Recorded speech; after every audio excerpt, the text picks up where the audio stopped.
Good morning. कक्षा 9 का कल मैंने तुम्हें पढ़ाया था द्रव्यमान संख्याएं। द्रव्यमान संख्याएं क्या होती है ये बताया था, और द्रव्यमान संख्या को किससे प्रदर्शित करते हैं ये बताया था। अब हम स्टार्ट करेंगे द्रव्यमान संख्या मतलब न्यूट्रॉन प्रोटॉन कैसे निकाले जाते हैं कैसे नहीं निकलते हैं। तो एक तत्व के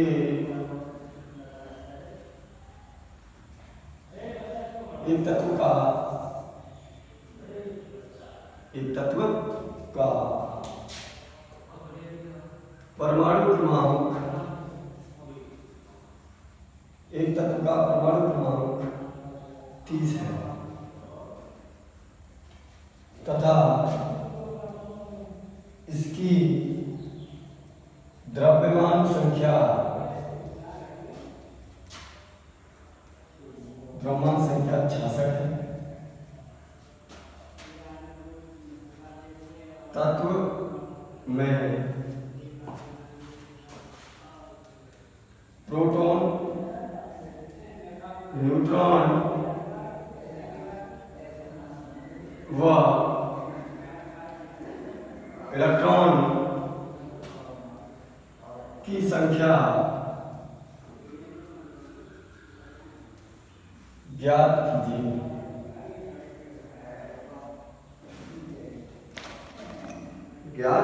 कीजिए। इसका सॉल्यूशन मतलब हल।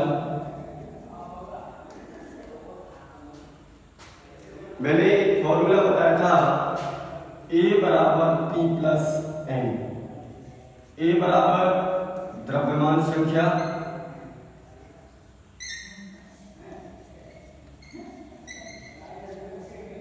P बराबर प्रोटॉनों की संख्या,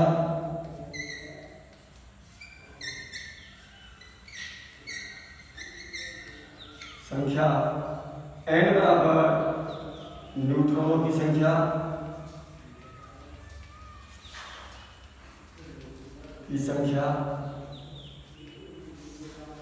तो इसमें हमें पूछा है प्रोटॉन की संख्या, न्यूट्रॉन की संख्या और इलेक्ट्रॉन की संख्या, ये तीनों चीजें पूछी है। तो सबसे पहले मैं बात करता हूं प्रोटॉन की। कि प्रोटॉन क्या होता है? जो हमारा परमाणु क्रमांक Z होगा, जो हमारा परमाणु क्रमांक Z होगा वही हमारा क्या होगा? परमाणु क्रमांक या प्रोटॉनों की संख्या होगा। मतलब जो परमाणु क्रमांक है वही हमारा क्या होगा? प्रोटॉनों की संख्या होगा। तो प्रोटॉन संख्या कितनी? 30। तो इसमें प्रोटॉन संख्या कितनी होगी? 30। जो परमाणु क्रमांक होगा वो प्रोटॉनों की संख्या होगा। आगे अब बात करते हैं इलेक्ट्रॉनों की संख्या। मैं बता दूं इलेक्ट्रॉन का मतलब ये होता है कि अगर जो हमारा परमाणु क्रमांक होता है वही हमारी इलेक्ट्रॉनों की संख्या होता है, वही हमारी प्रोटॉनों की संख्या होती है। वही हमारी किसकी संख्या होती है? प्रोटॉनों की संख्या होती है। तो हम बात करते हैं संख्या की, तो इलेक्ट्रॉन यही होगा। तो तीनों समान होती है, लिख सकते हैं। लिखना चाहे तो Z बराबर P और P बराबर E। ये कब लागू होता है? जब लागू होता है अगर किसी भी परमाणु पर कोई भी आवेश उपस्थित नहीं होता है। तो ये नियम काम करता है परमाणु क्रमांक बराबर प्रोटॉनों की संख्या, प्रोटॉनों की संख्या बराबर इलेक्ट्रॉनों की संख्या। अगर उनके ऊपर कोई आवेश है, अगर प्लस है तो उतने ही इलेक्ट्रॉन घट जाते हैं, और अगर माइनस है तो उतने ही इलेक्ट्रॉन बढ़ जाते हैं। तो हम बात करते हैं, अब बात करते हैं न्यूट्रॉनों की संख्या। तो फॉर्मूला होता है A बराबर P प्लस N और N बराबर A माइनस P। तो N बराबर A कितना दिया है हमने? 66। कितना दिया? 66। P कितना दिया है? 30। तो N बराबर कितना होगा? 36 होगा। कितना होगा? 36 होगा। दूसरा एग्जाम्पल,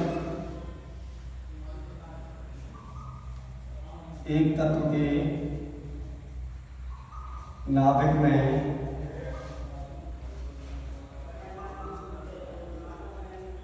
प्रोटॉनों की संख्या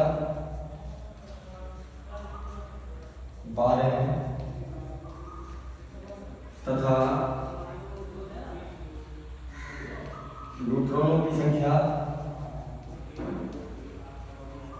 न्यूट्रॉनों की संख्या 12 है, तो तत्व का परमाणु क्रमांक इलेक्ट्रॉनों की संख्या क्या होगी? हल या सॉल्यूशन। तो पता करना है कि एक तत्व के नाभिक में प्रोटॉन और न्यूट्रॉन और प्रोटॉन की संख्या 12 है, न्यूट्रॉनों की संख्या 12 है, तो तत्व का परमाणु क्रमांक और इलेक्ट्रॉन की संख्या क्या होगी? या लिखना चाहो तो संघ में द्रव्यमान की संख्या निकाल सकते हैं, द्रव्यमान संख्या भी निकाल सकते हैं। तो हल में सबसे पहले मेरे पास में प्रोटॉन संख्या कितनी दी है? 12। तो इलेक्ट्रॉन की संख्या कितनी होगी? 12 होगी, जो मेरा परमाणु क्रमांक दूसरा, और मेरा जो प्रोटॉन की संख्या 12 है तो परमाणु क्रमांक भी 12 होगा। अब बात करता हूं द्रव्यमान संख्या की फॉर्मूला होता है A बराबर P प्लस N। तो A बराबर P कितना है मेरा? 12, और N कितना है मेरा? 12। तो द्रव्यमान संख्या कितनी हो जाएगी मेरी? 24 होगी। कितनी हो जाएगी? 24 हो जाएगी।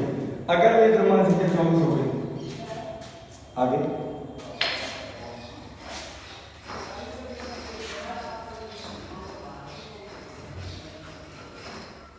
मैंने बोला है कि मेरे पास में O ऑक्सीजन -2 है, मैं इलेक्ट्रॉनों की संख्या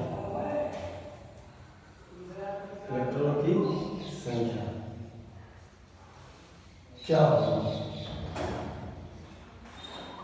तो O ऑक्सीजन का परमाणु क्रमांक 6 होता है, इस पे -2 आगे से। तो मैंने बोला इलेक्ट्रॉन संख्या में क्या होगा? अगर प्लस होगा तो इलेक्ट्रॉन घट जाते हैं, माइनस होगा तो इलेक्ट्रॉन बढ़ जाते हैं।